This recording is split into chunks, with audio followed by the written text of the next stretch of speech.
योऽन्तः प्रविश्य मम वाचमिमां प्रसुप्तां सञ्जीवयत्यखिलशक्तिधरः स्वधाम्ना अन्यांश्च हस्तचरण श्रवणत्वगादीन् प्राणान्नमो भगवते पुरुषाय तुभ्यम्। श्रीवीरराघवदयार्द्रकृपावतारम् श्रीजानकीश पदपद्मपरागभृङ्गम् श्रीधरार्य चरणाम्बुजलग्नमौलिं श्रीदेशिकार्य घनश्यामगुरुं नमामः।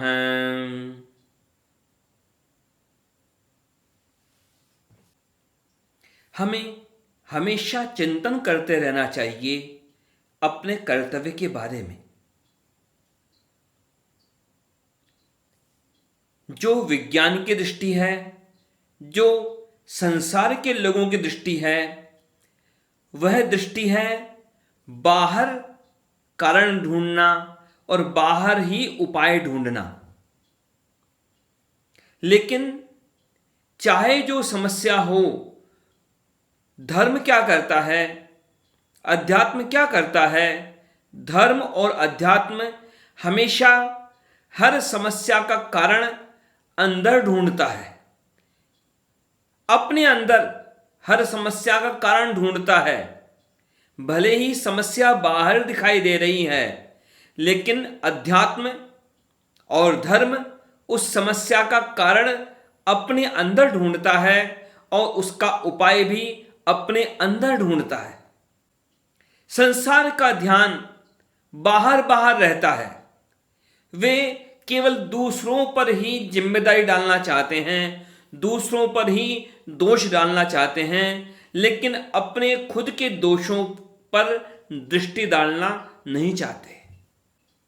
हर चीज के बारे में, हर विषय के बारे में, हर समस्या के बारे में अपने अंदर, अपने व्यवहार के अंदर, अपने चिंतन के अंदर उन पर दृष्टि डालना और उसके द्वारा समाधान ढूंढना, यह है अध्यात्म का कार्य। हमारा जो चिंतन चल रहा है कि शिष्य का पहला लक्षण, अनिवार्य लक्षण पहला क्या है? सद्बुद्धि। जब तक सद्बुद्धि नहीं होगी तब तक उस व्यक्ति का कल्याण कोई नहीं कर सकता। और यहां हम चिंतन करके देखें, हम महाभारत के युद्ध के बारे में अधिकतर लोग समझते हैं कि दुर्योधन के कारण से वह महाभारत युद्ध हुआ। महाभारत के कारण कितना विनाश हुआ, कितनी समस्याएं हुई, कितने अपने देश का नुकसान हुआ। लेकिन उस महाभारत के युद्ध का मूल कारण कौन था? दुर्योधन नहीं। दुर्योधन की बात बाद में आती है। पहला दोषी था धृतराष्ट्र। धृतराष्ट्र ने यदि मोह न किया होता उस दुर्योधन का, तो महाभारत जैसा युद्ध नहीं होता। आध्यात्मिक दृष्टि से देखें हम तो दुर्योधन क्या है? अहंकार है। और धृतराष्ट्र क्या है? धृतराष्ट्र है मोह। जब व्यक्ति के मोह का विस्तार होता है तो फिर महाभारत जैसे युद्ध होते हैं, महायुद्ध होते हैं। जब दुर्योधन जैसे अहंकारी, वैसे अहंकारी जब आते हैं दुनिया में तो वो सब तब समस्या करते हैं।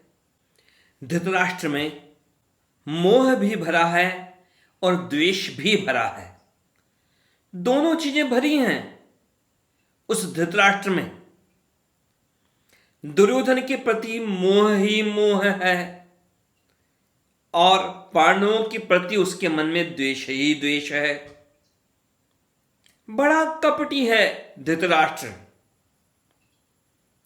यहां हम धृतराष्ट्र के दोषों का चिंतन नहीं कर रहे हैं, बल्कि हमें तुलना करनी है अपने आप के बारे में, अपने आप के बारे में सोचना है कि हम धृतराष्ट्र से क्या सीखें, उसके क्या दोष हैं जिन दोषों से हम दूर रहें, और कैसे अपने जीवन को सद्बुद्धि की तरफ ले जाएं। अपने कर्तव्य को देखने के लिए हम धृतराष्ट्र की तरह अंधे न बने और सद्बुद्धि के द्वारा अपने मोह और अपने अहंकार का त्याग करें।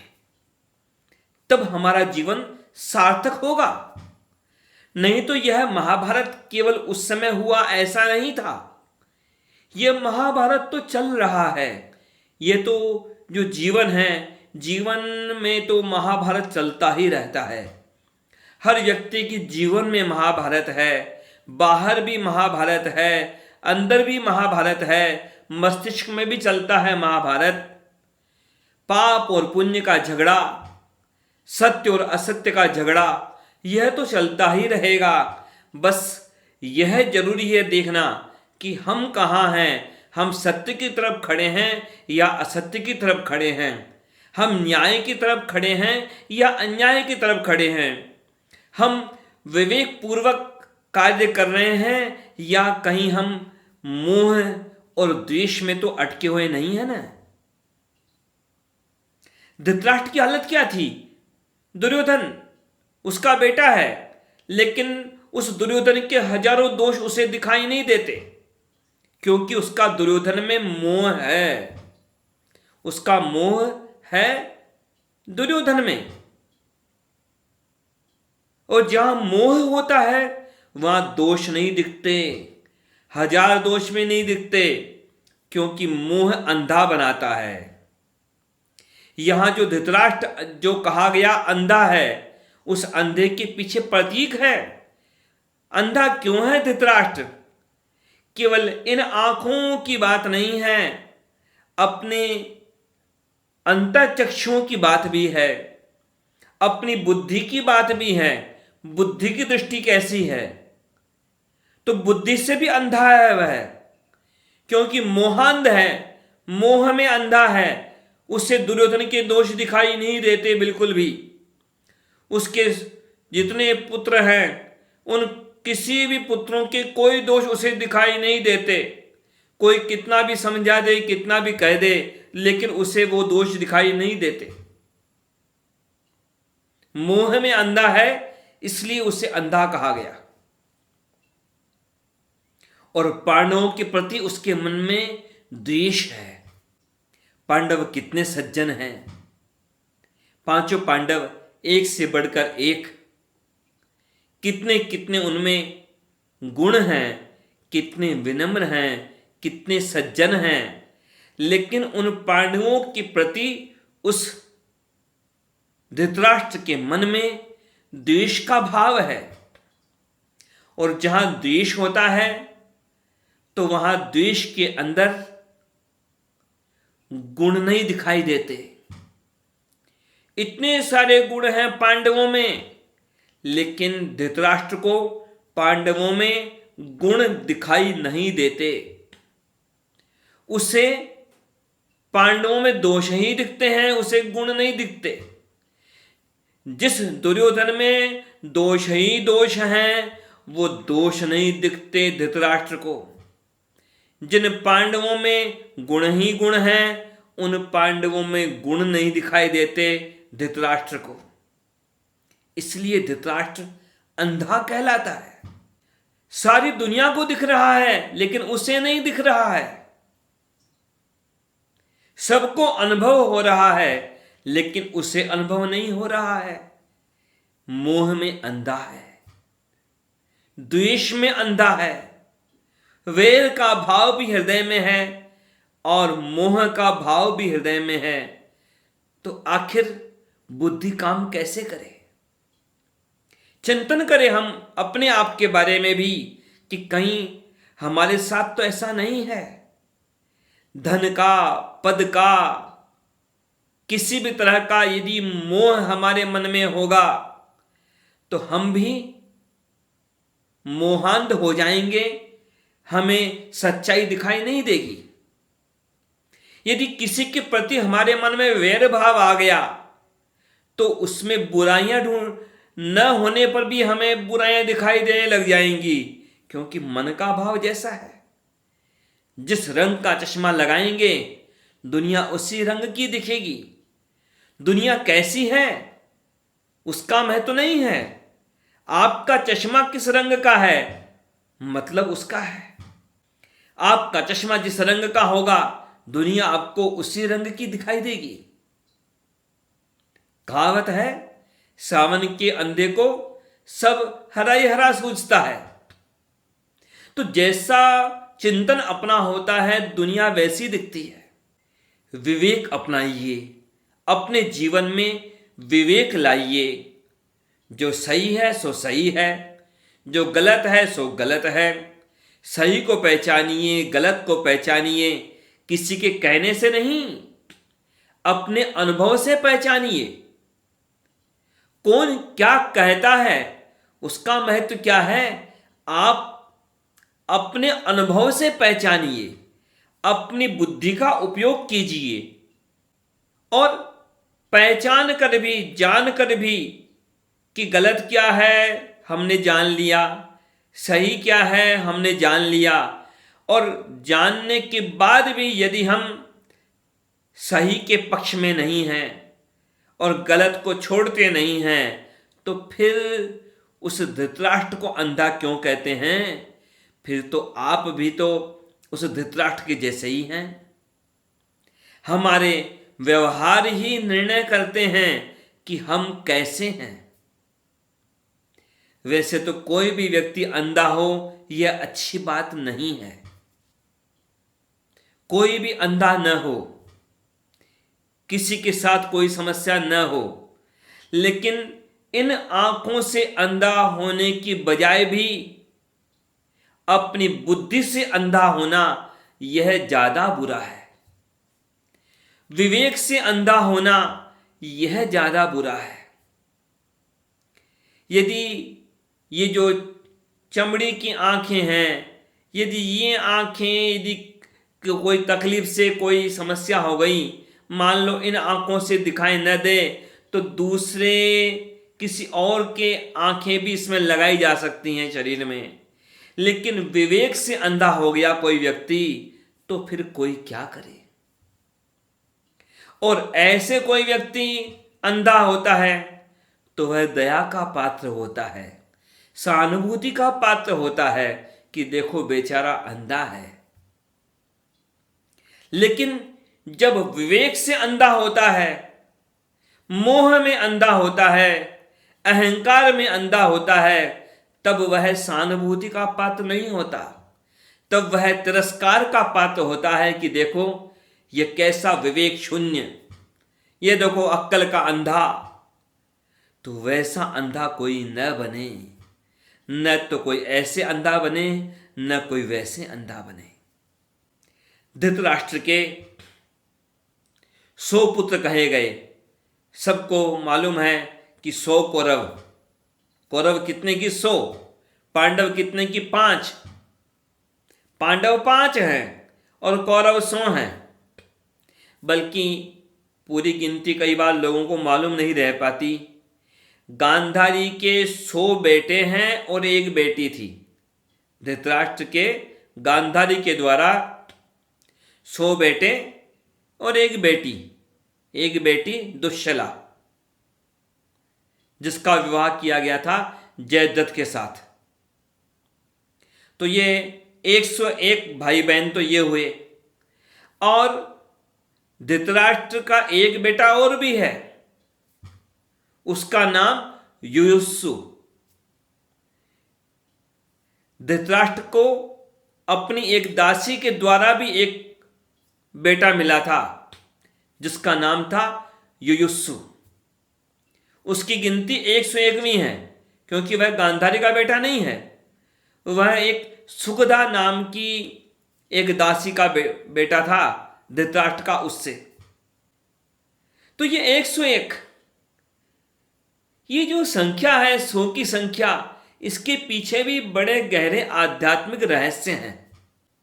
काठकोपनिषद में कहा गया इस बारे में, शतम चैका च हृदयस्य नाड्यस् तासाम मूर्धानम अपि निश्चितैका तयोर्धमासन नमितत्वमेति विश्वंगनन्या उत्क्रमणे भवन्ति। कि ये जो मन की वृत्तियां हैं, मन की 100 वृत्तियां ऐसी हैं, मन के 100 विचार ऐसे होंगे जो आपको भटकाएंगे। मन के 100 विचार ऐसे हैं जो आपको दुनिया में यहां वहां पता नहीं कहां भटकाएंगे। मन के 100 प्रवाह ऐसे हैं जो आपको दूर दूर ले जाएंगे, यहां वहां बहाएंगे। और एक वृत्ति ऐसी होगी जो आपको भगवान की तरफ ले जाए, जो आपको सद्बुद्धि देकर आपको कर्तव्य के पथ पर आगे बढ़ाए। तो कुछ ऐसा ही यहां भी समझ लीजिए आप। ये 100 कौरव, कौन से 100 कौरव? ये जो गांधारी के 100 बेटे, ये 100 विचार ऐसे, ये 100 वृत्तियां ऐसी जो कि दूर ही दूर, भगवान से दूर, भगवान की कृपा से दूर, भगवान के श्री चरणों से दूर ले जाने वाली वृत्तियां हैं।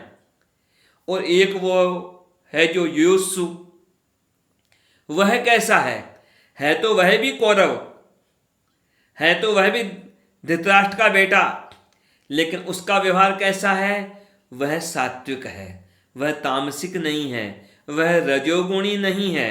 वह कैसा है? वह है भगवान की तरफ चलने वाला। अब यहां आध्यात्मिक चिंतन के साथ कुछ ऐतिहासिक तथ्य भी कहता हूं।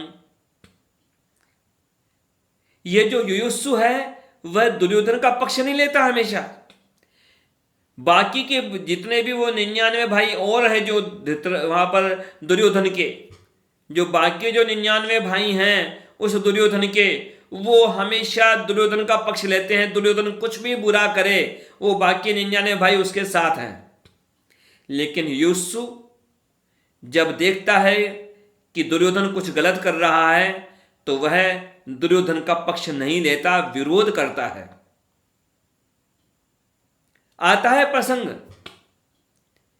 जब महाभारत का युद्ध होने की स्थिति थी, जब महाभारत के युद्ध की तैयारी, दोनों तरफ की सेना तैयार, तब उस समय में युधिष्ठिर ने एक घोषणा की थी। युधिष्ठिर ने घोषणा की दोनों पक्षों के बीच में जाकर के, एक तरफ कौरव सेना, एक तरफ पांडव सेना, और वहां पर युधिष्ठिर ने घोषणा की कि देखो यह धर्म युद्ध है। कोई भी किसी संकोच में पड़कर कोई किसी पक्ष में न रहे, और कहा धर्म युद्ध है, हम धर्म के लिए युद्ध कर रहे हैं। और फिर भी कह दिया कि देखो फिर भी किसी के मन में कोई दुविधा हो तो वह किसी दुविधा में न रहे। कोई यदि कौरवों के पक्ष त्याग करके हमारे पक्ष में आना चाहे तो उसका स्वागत है। और यह भी कह दिया कि पांडवों के पक्ष में, हमारे पक्ष में कोई ऐसा व्यक्ति हो जो कौरवों के पक्ष में जाना चाहता हो तो वह उधर जा सकता है। किसी के साथ, किसी के प्रति मेरे मन में कोई द्वेष नहीं रहेगा कि कोई मेरा साथ छोड़ के क्यों चला गया, और कोई कौरवों के पक्ष से मेरे पक्ष में आएगा तो यह नहीं कहूंगा कि मेरा उस पर विश्वास नहीं रहेगा। सबका स्वागत, चाहे वह इधर जाए चाहे वो उधर जाए, पर दुविधा में ना रहे। और उस समय क्या हुआ? केवल एक योद्धा, पांडवों के पक्ष से कोई नहीं गया उनका पक्ष छोड़ करके कौरवों के पक्ष में, लेकिन कौरवों के पक्ष में जो था युयुत्सु, जो कि गांधारी का पुत्र नहीं होकर के भी धृतराष्ट्र का पुत्र था, वह युयुत्सु कौरवों का पक्ष छोड़ करके आ गया पांडवों के पक्ष में, युधिष्ठिर के पक्ष में, कि मैं आपकी तरफ से युद्ध करूंगा, क्योंकि आपका पक्ष सत्य का पक्ष है, न्याय का पक्ष है। भले ही मैं भाई हूं दुर्योधन का, लेकिन मैं आपके पक्ष से युद्ध करूंगा।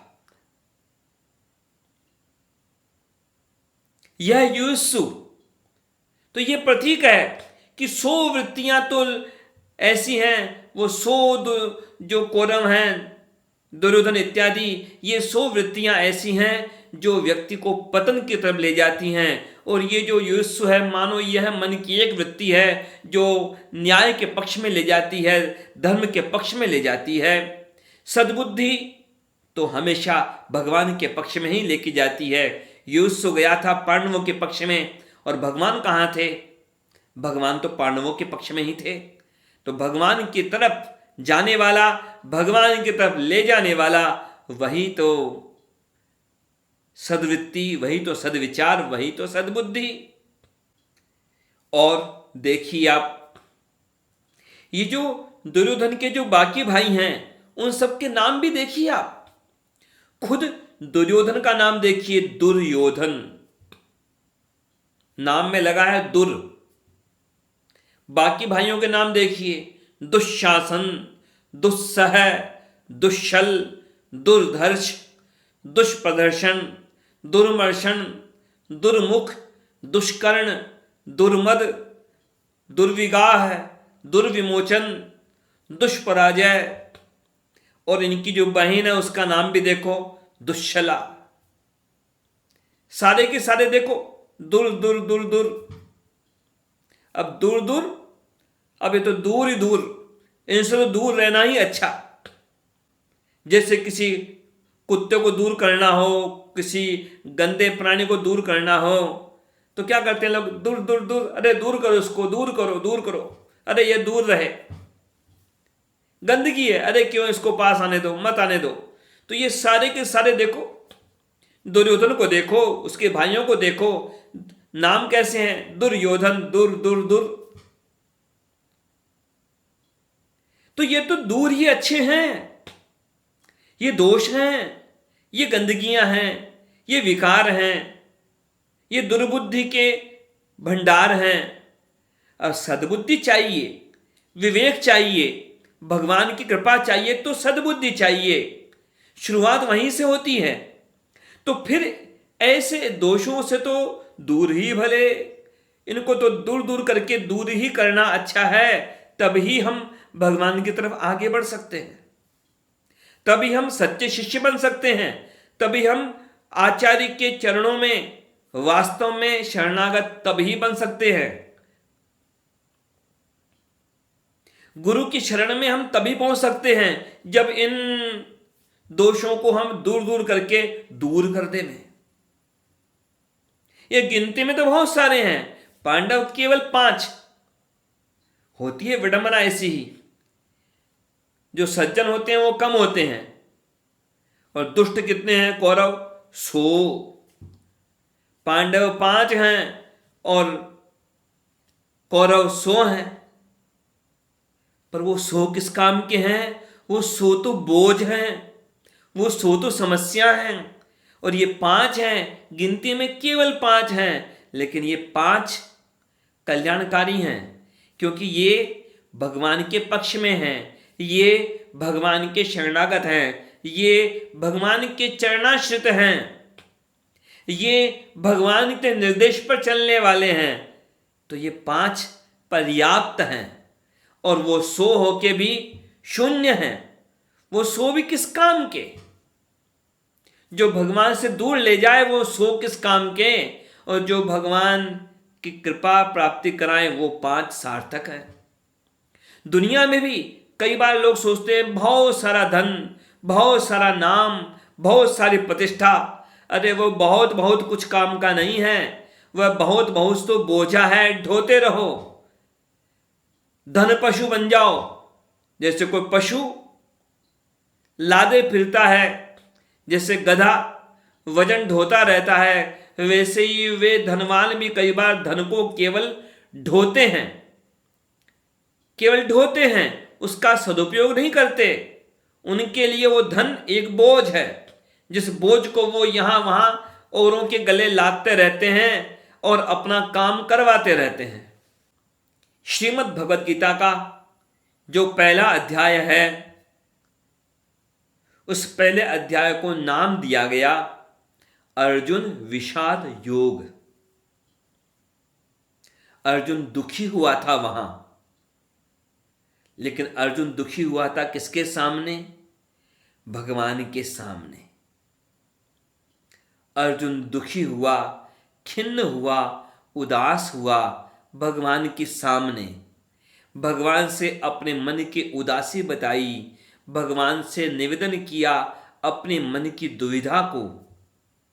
और जब हमारा दुख, हमारी उदासी, हमारा कष्ट यदि हमें भगवान के सम्मुख पहुंचाता है, तो वह दुख भी विषाद योग बन जाता है। वह भी योग बनता है। योग यानी जोड़ना।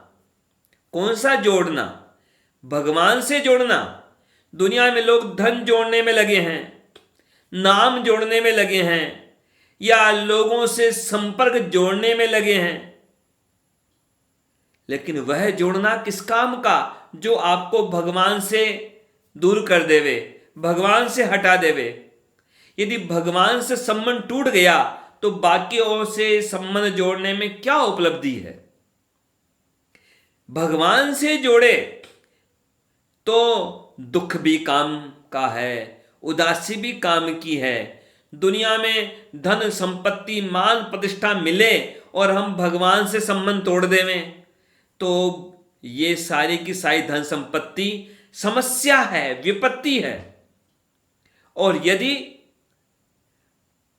दुख आए, विपत्ति आए, दुविधा आए, उदासी आए और वह हमें भगवान के श्री चरणों से जोड़े, तो वह सब भी सार्थक है। वह हमारे जीवन को धन्य बनाने वाली बात है। अर्जुन विषाद योग नाम दिया गया पहले अध्याय को। लेकिन जरा सा और गहराई से हम चिंतन करें तो वास्तव में यह अर्जुन का विषाद योग तो है ही, लेकिन अर्जुन का विषाद योग तो बाद में आता है। शुरुआत में तो धृतराष्ट्र की चिंता सामने आती है। पहला शब्द ही जो है गीता का वह धृतराष्ट्र है। धृतराष्ट्र उवाच, धृतराष्ट्र ने कहा। यह है शुरुआत। शुरुआत में भगवान का नाम नहीं आया, अर्जुन का नाम नहीं आया। सबसे पहला शब्द धृतराष्ट्र उवाच, धृतराष्ट्र ने कहा। धृतराष्ट्र चिंतित है, धृतराष्ट्र दुखी है, घबराया हुआ है, चिंता में पड़ा है। क्यों पड़ा है चिंता में? समस्या क्या थी धृतराष्ट्र के सामने? धृतराष्ट्र कौरवों का सम्राट है, लेकिन असली बात क्या है? असली बात कैसी है? वास्तव में वह सम्राट नहीं था। धृतराष्ट्र और पांडु, यहां इतिहास की बात भी साथ साथ करता हूं। मुख्य बात यहां अध्यात्म है, लेकिन इतिहास के साथ। तो धृतराष्ट्र बड़ा भाई था, पांडु छोटा था, लेकिन धृतराष्ट्र दोनों आंखों से अंधा। अब दोनों आंखों से अंधा व्यक्ति होगा कोई, तो वह राज्य कैसे कर पाएगा बराबर? कैसे नियंत्रण करेगा व्यवस्था पर? तो धृतराष्ट्र को राजा बनने के योग्य नहीं माना गया और पांडु को राजा बनाया गया। पांडु बने सम्राट। और पांडु ने पहले तो विजय बहुत प्राप्त की, जगह जगह पर युद्ध में विजय प्राप्त की, लेकिन पांडु ने बाद में वैराग्य भाव आकर के पांडु ने राज्य को छोड़ करके वन में चला गया अपनी दोनों पत्नियों के साथ में, कुंती और माद्री के साथ। वन में ही उसके पुत्र उत्पन्न हुए, ये पांचों पांडव। और इधर जब पांडु चला गया राज्य त्याग करके, तो धृतराष्ट्र को एक व्यवस्था के लिए, एक टेम्परेरी व्यवस्था के लिए, एक तात्कालिक व्यवस्था के लिए एक कार्यकारी सम्राट बना दिया गया कि पद खाली नहीं रहना चाहिए, तो पद पर बैठा दिया धृतराष्ट्र को। केवल किस लिए? जब तक पांडु नहीं आता तब तक के लिए धृतराष्ट्र बैठा रहे। जब तक पांडु वापस नहीं आए वन से, तब तक के लिए धृतराष्ट्र बैठा रहे पद पर। पांडु आए तो खाली कर दे वापस। तो यानी केवल और केवल तात्कालिक व्यवस्था थी एक। दुनिया में क्या है? दुनिया में भी सब टेम्परेरी हैं, सब तात्कालिक व्यवस्था पर बैठे हैं। कोई इस दुकान का मालिक बन के बैठा है, कोई उस घर का मालिक बन के बैठा है, कोई उस फैक्ट्री का मालिक बन के बैठा है, लेकिन मालिक कौन है? मालिक तो केवल राम जी है। दाता एक राम, भिखारी सारी दुनिया। दाता केवल राम जी हैं, मालिक केवल राम जी हैं, स्वामी केवल वो भगवान हैं। बाकी सब कौन मालिक? कैसा मालिक? कौन मालिक? कैसा मालिक? किसका मालिक? दुनिया में तो सब भिखारी हैं, मालिक तो केवल राम जी हैं। लेकिन विडंबना क्या है? एक तात्कालिक व्यवस्था के लिए कोई अधिकार किसी को मिल गए तो व्यक्ति अहंकार में फूल जाता है कि मैं राजा, मैं मालिक, सब नौकर। दूसरों को नौकर समझता है, खुद को मालिक समझता है। ये जो धृतराष्ट्र है ना, इस नाम के पीछे रहस्य है। धृत यानी पकड़ना, पकड़ के रखना, कब्जा करके रखना, और राष्ट्र यानी धन संपत्ति। तो जो दूसरे की धन संपत्ति पर कब्जा करके बैठा है, ऐसा है धृतराष्ट्र। और दुनिया में सब क्या कर रहे हैं भाई? यदि आप पूरे हृदय से, पूरी वास्तविकता के साथ, हार्दिकता के साथ भगवान को अपना स्वामी मानते हैं, यदि आप अपनी हर वस्तु को भगवान की वस्तु मान करके प्रयोग करते हैं, भगवान ने हमें प्रदान किया है, वास्तव में स्वामी भगवान हैं, इस भाव से आप उपयोग करते हैं, तब तो बहुत अच्छा है। और यदि आप हर वस्तु को, धन संपत्ति को, मान प्रतिष्ठा को यदि आप खुद का मान करके प्रयोग करते हैं, तो फिर तो आप भी धृतराष्ट्र ही तो हैं।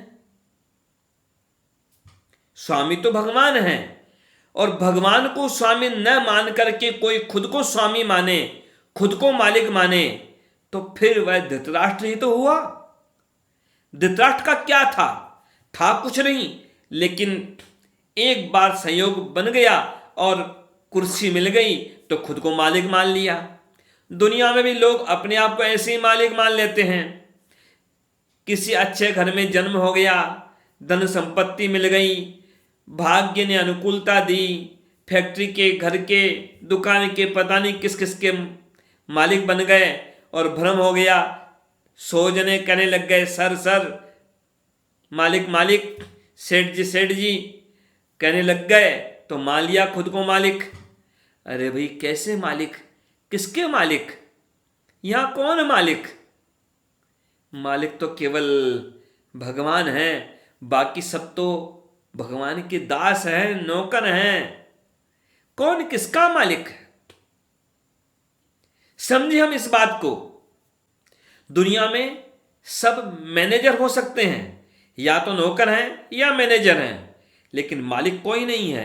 मालिक तो केवल और केवल राम जी हैं।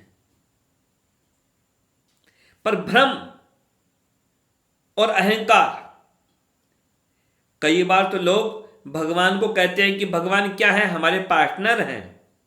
अरे भाई भगवान को पार्टनर कहते हो? यदि कोई नौकर अपने मालिक से कहे कि आप मेरे पार्टनर, तो बताइए वह मालिक नाराज होगा कि नहीं होगा कि नौकर, इस नौकर की औकात क्या है, ये नौकर मुझ मालिक को अपना पार्टनर कह रहा है, इसकी औकात क्या है। तो भगवान भी लोगों पर हंसते होंगे, या तो क्रोधित होंगे या पर हंसते होंगे कि देखो इसकी औकात क्या है। दुनिया में कोई कितना भी बड़ा धनवान हो, लेकिन उसकी औकात क्या है। भगवान के चरणों की धूल का एक कण बराबर भी सामर्थ नहीं होगा, पूरी दुनिया का धन किसी एक के जेब में हो तब भी, लेकिन कहता है कि भगवान मेरे पार्टनर हैं। अरे भाई, भगवान हमारे स्वामी हैं, हम भगवान के दास हैं। जबान से तो कह देते हैं लोग, भजन होते हैं, भजन के द्वारा कहा जाए या सामान्य शब्दों में कहा जाए, जबान से कह देते हैं तेरा तुझको अर्पण क्या लागे मेरा, मेरा आपकी कृपा से सब काम हो रहा है, करते हो तुम कन्हैया मेरा नाम हो रहा है। कह तो देते हैं पर शब्द शब्द तो प्रयोग में आते हैं, पर व्यवहार कैसा है। मन से तो कुछ और है और शब्दों में कुछ और है। शब्द से तो कह देंगे कि भगवान आपकी कृपा से सब काम हो रहा है, लेकिन वहीं पर जहां कह रहे होते हैं वहीं पर बगल में बड़ा सारा बैनर लगा होता है जिसमें खुद का नाम लिखा रहता है, खुद की कंपनी का नाम लगा रहता है। जबान से कह रहे हैं कि भगवान आपकी कृपा से हो रहा है, और बैनर में देखो तो भगवान का कहीं अता पता नहीं होता है, वहां खुद का और खुद की कंपनी का नाम हो रहा होता है। यह कैसी भक्ति है, यह पाखंड है, हिपोक्रेसी। कहते कुछ हैं, करते कुछ और हैं। प्रसंग आता है रामचरितमानस में,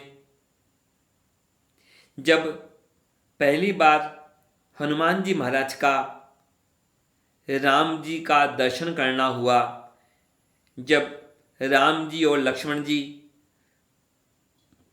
सीता जी को खोजते हुए जा रहे हैं, तो उधर ऋष्यमुख पर्वत के निकट जब आए, ऋष्यमुख पर्वत नियर आई, तो वहां पर हनुमान जी महाराज आए थे राम जी के सामने एक ब्राह्मण का रूप बना करके। और फिर जब चर्चा हुई, निवेदन हुआ, तो हनुमान जी ने निवेदन किया राम जी से कि भगवान इस पर्वत पर, इस ऋष्यमुख पर्वत के ऊपर कपिपति, कपियों के राजा, वानरों के राजा सुग्रीव रहते हैं, और वह सुग्रीव आपके दास हैं। नाथ शैल पर कपिपति रहई, सो सुग्रीव दास तव अहई। वे वानरों के तो राजा हैं, लेकिन आपके क्या हैं? सो सुग्रीव दास तव अहई। वो सुग्रीव बाकी वानरों के तो राजा हैं, बाकी लोगों के लिए तो राजा हैं, लेकिन आपके दास हैं। लेकिन भगवान आप एक कृपा कीजिए। कि क्या कृपा? कि भगवान वो है तो आपका दास, लेकिन उससे आप कृपा करके अपना मित्र बना लीजिए, अपना सखा बना लीजिए। तही सन्नाथ मैत्री कीजिए, तही सन्नाथ मैत्री कीजिए,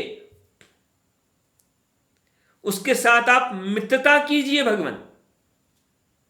तो भगवान ने हनुमान जी की बात मान करके आगे ऐसा ही किया था, सखा भाव रखा सुग्रीव के साथ, उसके साथ मित्रता का संबंध जोड़ा अग्नि की साक्षी में। तो भले ही भगवान ने उसे कहा कि यह सुग्रीव मेरा मित्र है, भगवान ने बाकियों के लिए कहा, बाकियों के सामने कहा कि यह सुग्रीव मेरा मित्र है, परंतु वास्तव में क्या वह मित्र है? वास्तव में तो वह सुग्रीव भगवान का दास है। तो वास्तव में स्थिति यही है। संसार में कोई किसी को भगवान अपना मित्र भी कह दे, कृपा करके कुछ भी कर दे, चाहे जैसा भाव भगवान के साथ किसी का जुड़ जाए, कैसा बना लें, भगवान भले ही कृपा करके किसी को अपना माता पिता बना लो, भगवान कृपा करके किसी को अपना सखा बना लो, पर वास्तव में इस जीव का जो स्वभाव है वह कैसा है, स्वरूप कैसा है कि यह जीव भगवान का दास है। जिस सुग्रीव को कहा गया, जिस सुग्रीव के साथ भगवान ने संबंध जोड़ा मित्रता का, लेकिन राम रक्षा स्तोत्र में क्या कहा गया? वहां राम रक्षा स्तोत्र में कहा गया सुग्रीवेशः कटिपातु। सुग्रीवेशः कटिपातु कि कमर की रक्षा करें। कौन रक्षा करें? सुग्रीवेशः, जो सुग्रीव के ईश हैं, जो सुग्रीव के स्वामी हैं, वो कमर की रक्षा करें। तो वास्तव में क्या है भगवान? भगवान स्वामी हैं और हम भगवान के दास हैं। इस संसार में जो भी अपने आप को किसी का भी मालिक समझता है तो वह गलती पर है। वह धृतराष्ट्र के समान है, वह अपराधी है भगवान का। हम सब भगवान के दास हैं और भगवान ही हमारे स्वामी हैं। ये भाव हमारे मन में हमेशा निश्चित रहे, इस बात को हम निश्चित रखें। यही सद्बुद्धि है और यही मन की वृत्ति हमें भगवान की कृपा की तरफ आगे बढ़ाएगी। यही सद्बुद्धि हमें सच्चे गुरु की शरण में ले जाकर उस सच्चे गुरु के द्वारा, आचार्य कृपा के द्वारा भगवान की कृपा के योग्य बनाएगी। यह बात हम निश्चित समझें। जय श्रीमन नारायण।